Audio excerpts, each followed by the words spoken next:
بسم الله الرحمن الرحيم.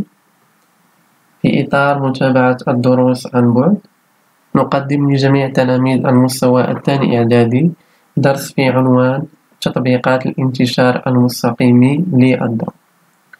Alors, je vais donner un nouveau cours concernant l'application de la propagation rectiligne de la lumière. Alors, dans cette cours, nous apprendrons à connaître trois objectifs. Premièrement, je vais étudier la chambre noire. Donc, ça veut dire on va définir qu'est-ce que ça veut dire la chambre noire et comment l'image se forme-t-il dans la chambre noire. Deuxièmement, on va voir les ombres et finalement, on va étudier les deux phénomènes, l'éclipse du soleil et l'éclipse de la lune, et on va voir comment ils sont formés. Voilà, premièrement, je vais commencer par la chambre noire. La chambre noire. Petite définition. Donc voilà, je vais définir qu'est-ce que ça veut dire une chambre noire. Comme vous voyez, une chambre noire est une boîte opaque, contient deux faces. La première face appelée la sténopée, qui contient un petit trou qui permet de rentrer la lumière émise par l'objet. La deuxième face appelée l'écran, donc est un milieu translucide qui permet d'identifier l'image obtenue par la chambre noire. Voilà, la chambre noire est une boîte opaque dont une face est translucide appelée l'écran. La face opposée est perçue d'un petit trou appelé la sténopée. 2. L'image obtenue avec la chambre noire. Donc, alors, on va faire une petite expérience pour identifier comment l'image se forme-t-il dans la chambre noire. Voilà. Donc, on place devant l'ouverture de la chambre noire un corps lumineux, c'est-à-dire un objet AB. Donc, voilà. Suivez avec moi. On va faire une expérience.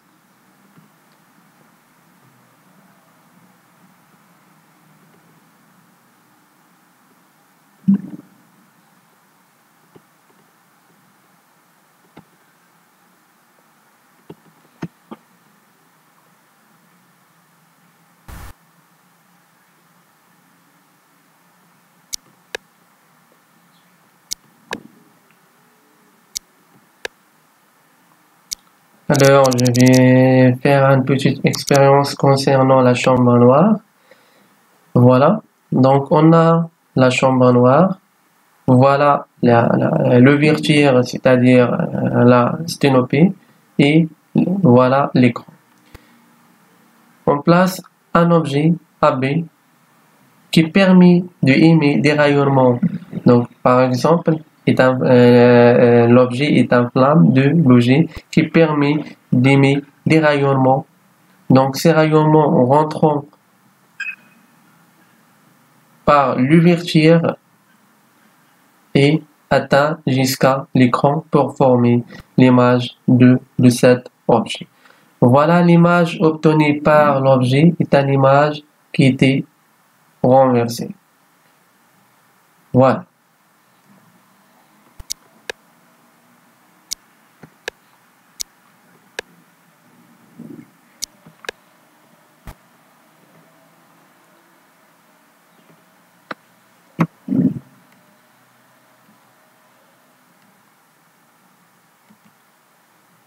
Alors, dans cette expérience, on a étudié l'image de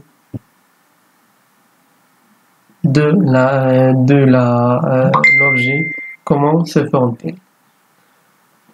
Voilà.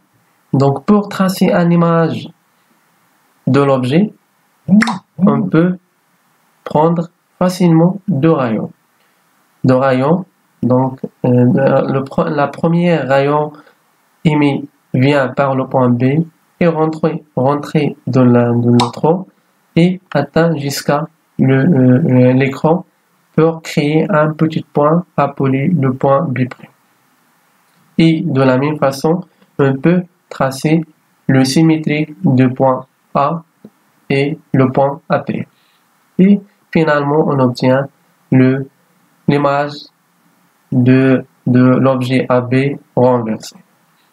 Voilà. Belle interprétation. Selon le principe de la propagation de la lumière émise ou diffusée par l'objet AB a traversé le sténopée et parvenue jusqu'à l'écran pour former une image A'B'. 3. Les paramètres qui influencent sur la qualité de l'image. Alors, dans ce paragraphe, on va voir quels sont les facteurs qui influencent sur la qualité de l'image. Voilà, la première facteur, la distance entre l'objet et le sténopée de la chambre noire.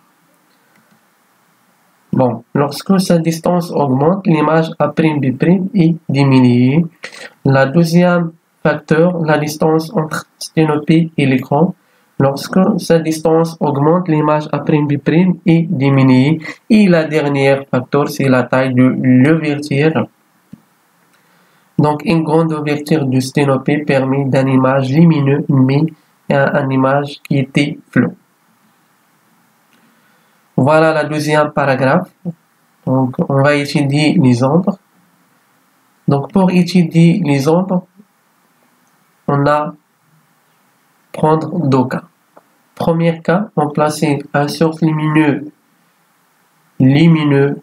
ponctuel devant un écran. Devant un ballon.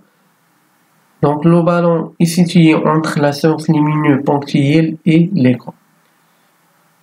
Et voilà, les rayonnements émis par la source lumineuse ponctuelle permet de créer les ombres donc sur l'écran. Voilà, comme vous voyez, donc on va tracer les rayonnements qui propagent rectilignément, donc suivant l'écran. Donc comme vous voyez, il y a différents ombres formant. La première ombre donc est créée selon la partie de ballon. Voilà, dans le ballon, on a observé deux parties. La première partie est lumineuse et la deuxième partie est opaque. Donc, la deuxième partie opaque appelée l'ombre propre. Donc, ça veut dire et l'ombre propre de ballon. Voilà, donc sur l'écran, on a observé un autre ombre qui est appelé l'ombre portée. Et la zone qui se situe entre l'ombre propre et l'ombre portée appelée le coin d'ombre. Voilà les différents ombres qui obtenues par une source lumineuse ponctuelle. Alors, on fait la deuxième cas. On remplace la source lumineuse ponctuelle par une source lumineuse étendue et on va voir quelles sont les ombres qui forment. Voilà. Voilà les différents ombres qui forment. La première ombre, comme vous voyez, on a un ombre propre. Donc la deuxième partie de ballon qui était opaque, donc appelée l'ombre propre. Voilà la deuxième ombre, donc c'est l'ombre portée qui forme ici un écran. Et la zone située entre l'ombre propre et l'ombre portée appelée le coin d'ombre. Et la seule différence entre les deux est le pénombre. Alors, dans la source lumineuse étendue, Donc il y a la création de 4 ombres. L'ombre propre, l'ombre portée, et coin d'ombre et le pénombre. Mais pour la source lumineuse, une source lumineuse ponctuelle, il y a la création de 3 ombres, l'ombre propre et l'ombre portée et le coin d'ombre.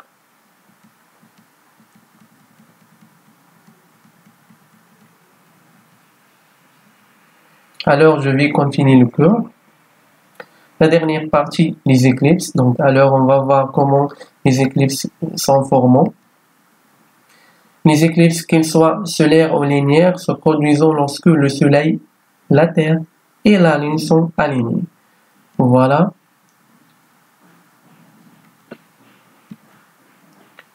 Je vais commencer par l'éclipse du Soleil. Voilà, comme vous voyez, donc l'éclipse du Soleil. Donc, cet phénomène est formé lorsque la Terre est située entre le Soleil et la Lune. Oh, pardon, lorsque la Lune est située entre le Soleil et la Terre, sachant que la Terre est située dans la zone de coin d'ombre de la Lune. Donc, une éclipse du Soleil résultant du passage de la Lune entre la Terre et le Soleil. Alors, la deuxième phénomène, l'éclipse de la Lune. Donc, cet phénomène est produisant lorsque la Terre est située entre le Soleil et la Lune, sachant que la Lune est située dans la zone de coin d'ombre de la Terre. Voilà un éclipse de la Lune résultant du passage de la Terre entre la Lune et le Soleil et la Lune est en phase, donc c'est-à-dire le plein de la Lune, appelé plein de la Lune. Et voilà. وأتمنى من جميع تلاميذ السنة الثانية إعدادي تدوين هذا الدرس في دفاترهم، وشكرا إلى موعد لاحق.